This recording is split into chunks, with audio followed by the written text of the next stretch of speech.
Boozhoo, Niigaanii-Animikii Inini, indizhinikaanigoo. Boozhoo, Wenipashtaabe, indigoo. So in Ojibwe, some nouns, some things are considered animate, like apples, people, cars, dogs. And some nouns are inanimate things, such as flowers, books, pens, leaves. And when we talk about them, when we use verbs in Ojibwe, we have to use different ones with animate and different ones with inanimate things.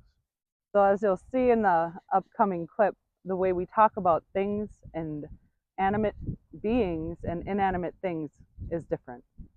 Okay. Boozhoo, Boozhoo. Awenen waa-amwad. Oh, nindamwaa, mishiiminens. Oh, onizhishin. Yeah. Awegonen, waa-miijiyan.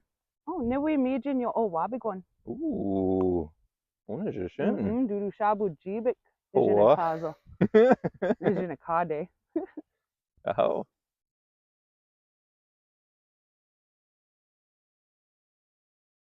Boozhoo, Boozhoo. Awenen waa-amwad. Oh, nindamwaa, mishiiminens. Oh, onizhishin. Yeah. Awegonen, waa-miijiyan. Oh, Niwii-miijin waabigwan. Ooh, onizhishin. Doodooshaaboo-jiibik, Waa. izhinikaazo. Izhinikaaде. Oh.